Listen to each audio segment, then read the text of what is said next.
India express में आपका स्वागत है, खैर मकदम है। नाजरीन, जैसे जैसे 4 जून की तारीख करीब आ रही है, दिल की धड़कनें बढ़ती जा रही हैं। 4 जून के गर्भ में क्या है, इसका सबको इंतज़ार है। हालांकि ये तय हो गया है कि इलेक्शन कौन जीत रहा है। आगे आपको ये बताएंगे कि इलेक्शन जीत कौन रहा है, किसकी सरकार बनने वाली है। लेकिन इस चीज़ को जानने के लिए आपको इस वीडियो के आखिर तक रहना पड़ेगा। और इससे पहले आपसे ये भी कहना है कि जिसने अभी तक इस चैनल को सब्सक्राइब नहीं किया है, वो इसको सब्सक्राइब करें और वीडियो जब पसंद आए तो उसको शेयर करें। तो नाजरीन, इस वक्त मुल्क एक जगह बिल्कुल थमा हुआ सा है। सबके जहनों में ये $1 मिलियन का सवाल है कि आखिर सरकार किसकी बननी है। आप देख रहे होंगे, सुन भी रहे होंगे कि जो चुनाव के एक्सपर्ट हैं उनकी राय आ रही हैं, लेकिन चुनाव के शुरू में उनकी जो राय थी, वो चुनाव के आगे बढ़ते के साथ साथ ही उनकी राय में तब्दीली आ रही है, बदल रही है। जो पहले ये कहते थे या सोचते थे कि बीजेपी 400 पार के नारे के करीब भले ही न पहुंचे, लेकिन वो बहुत वाज़ेह अक्सरियत हासिल करके, मेजॉरिटी हासिल करके सरकार तो उसी की बनेगी, यानी आएंगे तो मोदी ही। ये परसेप्शन था। और इंडिया गठबंधन का जहाँ तक ताल्लुक है, तो वो तो लग ही नहीं रहा था कि वो चुनाव में है और वो चुनाव जीत जाएगा, या वो चुनाव में कम से कम फाइट करेगा। जीतने की बात तो बहुत दूर की है। तो ये सवाल भी उस वक्त सबके जहनों में था कि मोदी जी एकतरफा तौर पर इस चुनाव को जीतने जा रहे हैं। लेकिन ऐसा क्या हुआ कि चुनाव नजदीक करीब आते आते, खत्म होते होते चुनाव पलट गया, बाजी पलट गई।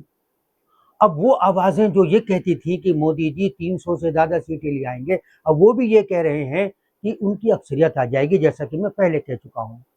दूसरी तरफ इंडिया गठबंधन वाले भी अब ये दावा करने लगे हैं कि सरकार उनकी बनेगी।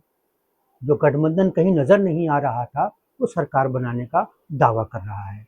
आप ये जानते हैं कि ये चुनाव किन किन मरहलों से, कहाँ कहाँ से होके गुजरा, किसने क्या क्या नहीं कहा, तमाम मर्यादाएं भंग हो गई, भाषा का वो इस्तेमाल हुआ। आज तक किसी ने चुनाव में इस तरह की भाषा नहीं देखी थी। आपने ये भी सुना होगा कि माननीय प्रधानमंत्री ने मुगल, मटन, मछली या मंदिर, मस्जिद, मुजरा, यहाँ तक कि मुजरा भी उनके बयान में आ गया। आप उसकी ये झलक देखिए। इंडिया अलायंस को अपने वोट बैंक की गुलामी करनी है तो करें, उनको वहां जाके मुजरा करना है तो भी करें। तो ये जुबान बदलती चली गई हर मरहले के बाद। तो इसका मतलब ये है कि वहां भी ये महसूस हो रहा था कि कुछ तो गड़बड़ है। फिर प्रशांत किशोर अचानक नमूदार हुए और उन्होंने न जाने कितने चैनलों के उनके इंटरव्यू किए गए, जहां उन्होंने कहा कि सरकार 300 प्लस आ जाएगी। ये कहाँ से आ गए प्रशांत किशोर, ये बताने की जरूरत नहीं है। उधर योगेंद्र यादव, ये इस देश के सबसे पुराने विश्लेषज्ञ हैं। चुनाव के बारे में बहुत सटीक तरीके की उनकी भविष्यवाणी होती है। उनके इस दावे ने सनसनी फैला दी कि बीजेपी 272 का जादुई आंकड़ा पार करने नहीं जा रही है, और ये भी हो सकता है कि उसको सरकार बनाने में मुश्किल पेश आए। ये उन्होंने आशंका जाहिर की। तो अब दो तरह के खीमे यहाँ मौजूद हैं। एक खीमा ये कह रहा है कि मोदी जी को 300 प्लस सीटें हासिल होंगी।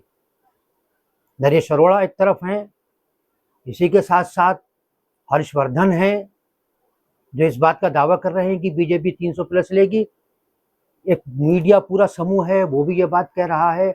अभी पिछले दिनों हमने देखा कि माननीय प्रधानमंत्री जी ने 46 से ज़्यादा इंटरव्यू दिए हैं, बहुत से अखबारों को दिया, टीवी चैनलों को इंटरव्यू दिया, और उसमें उन्होंने उन सवालों का जवाब दिया जो सवाल उनसे पूछे गए थे। लेकिन उसी तरफ राहुल गांधी हो या विपक्ष का कोई भी नेता हो, उसका कोई इंटरव्यू नहीं हुआ।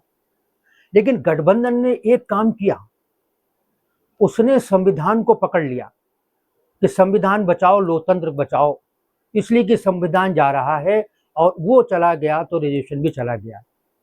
विश्लेषण जो है, विश्लेषण जिन लोग करते हैं, उनका कहना यह है कि ये मुद्दा बहुत ही धीरे धीरे जड़ तक पहुंच गया है और इस मुद्दे ने चुनाव की काया पलट दी है, जिसकी उम्मीद गठबंधन को भी नहीं थी। तो क्या ऐसा कुछ होने जा रहा है? क्या वाकई इंडिया गठबंधन इस लायक है कि वो सरकार बनाएगा? जहां तक मेरी अपनी राय है, मैं मुजफ्फरनगर से लखनऊ तक बहुत सारे शहरों में गया, कहीं की वीडियो बनाई, कहीं की रिपोर्ट लिखी, कहीं का तज्जिया किया। मैं ये समझने से कासिर हूँ, मैं ये समझ नहीं पाया हूँ कि आखिर होने क्या जा रहा है। इसलिए कि ग्राउंड रिपोर्ट जो कहती है वो कह रही है, जो हमें कहते हुए डर लगता है। डर इसलिए लगता है कि अगर वो गलत हो गया तो मेरा अपना अंदाजा ये है कि उत्तर प्रदेश के अंदर अगर यूपी बीजेपी को 25 सीटों का नुकसान अगर हो जाता है और बिहार में 10-12 सीटों का नुकसान हो जाता है और महाराष्ट्र में जैसा कि कहा जा रहा है कि बड़ा नुकसान होने वाला है, तो बीजेपी के लिए परेशानी होने जा रही है। योगेंद्र यादव ने जो कुछ कहा वो हम आपको इस वीडियो के आखिर में सुनाएंगे कि योगेंद्र यादव जी ने क्या कहा, जिस पर पूरे मुल्क के अंदर हंगामा मचा हुआ है। क्योंकि योगेंद्र यादव की बात को इग्नोर करना इतना आसान नहीं है। तो वो जो बात भी कहता है वो आदमी, उसको पूरा देश सुनता है। तो सवाल ये है कि अगर योगेंद्र यादव की बात मानी जाए तो सरकार बीजेपी की अगर बनती है तो वो लड़खड़ाती हुई सरकार होगी, उसको इधर उधर से समर्थन लेना पड़ेगा। अगर प्रशांत किशोर की बात मानी जाए तो उसका मतलब यह है कि बीजेपी एब्सोल्यूट मेजॉरिटी के साथ आ रही है और उसकी सरकार बनने जा रही है। लेकिन ऐसा दोनों में से कुछ होने नहीं जा रहा है, कुछ ऐसा होने जा रहा है जिसकी कल्पना भी नहीं की जा सकती। वो क्या है? आप पहले योगेंद्र यादव जी की उनकी गुफ्तगू पर जो उन्होंने रिकॉर्ड करके डाली है उस पर आपको छोड़ के जाते हैं। आप खुद फैसला करिए, आप अपने जहन से खुद तय करिए कि सरकार किसकी बनने जा रही है, क्योंकि ये तो अब तय हो चुका है कि सरकार किसकी बनेगी।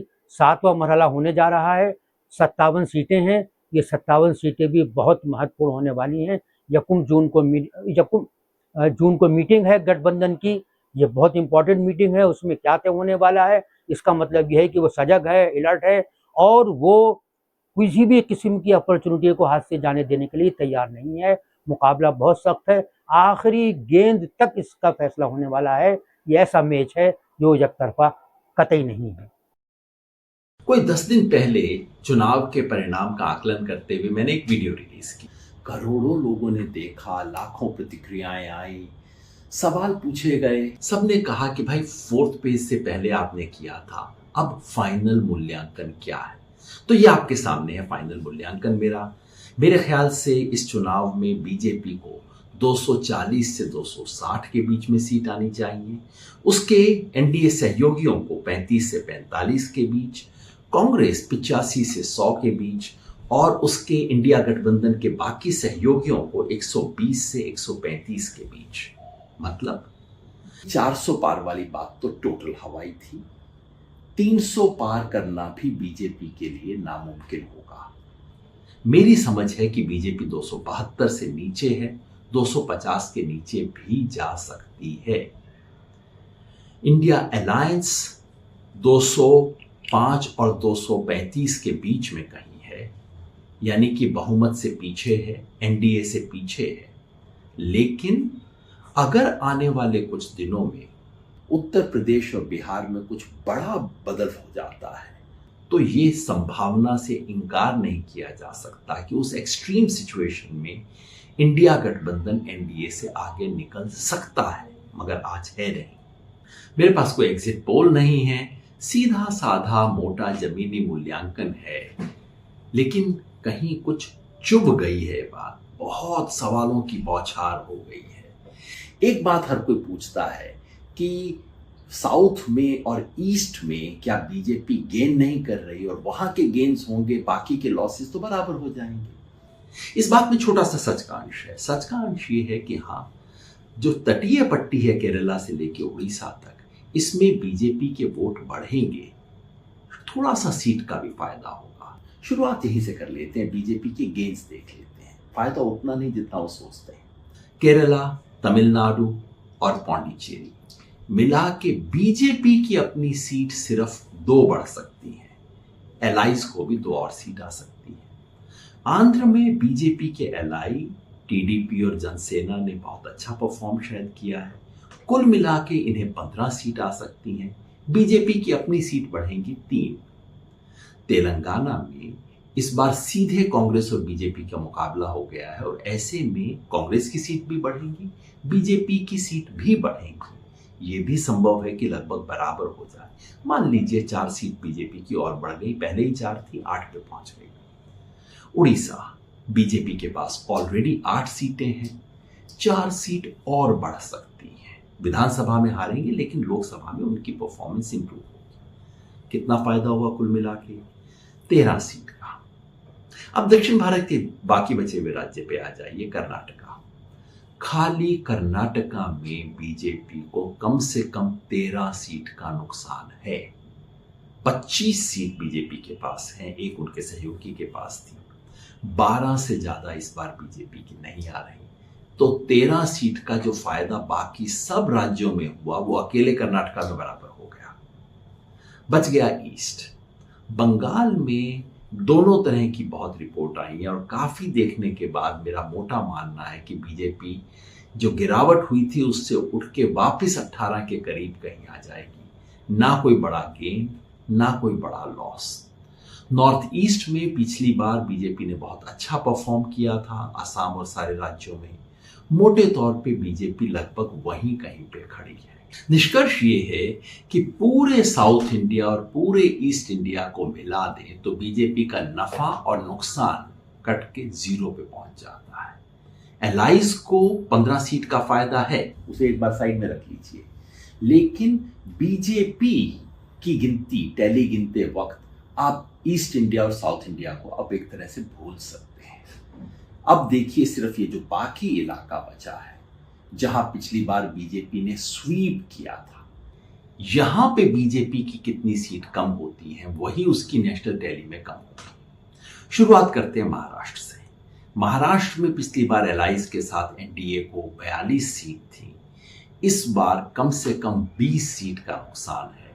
5 सीट का नुकसान बीजेपी को, 15 का एलाइज को। राजस्थान में कम से कम 10 सीट का नुकसान है। चलिए इसके अंदर गुजरात भी जोड़ देते हैं, दोनों में मिला के 10 सीट का नुकसान।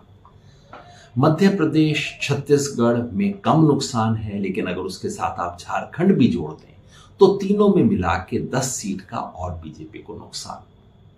हरियाणा में बीजेपी के खिलाफ एक आंधी सी है, हरियाणा और दिल्ली में 10 सीट का नुकसान। और उधर पंजाब, हिमाचल प्रदेश, चंडीगढ़, जम्मू कश्मीर, लद्दाख में मिला के 5 सीट का और नुकसान।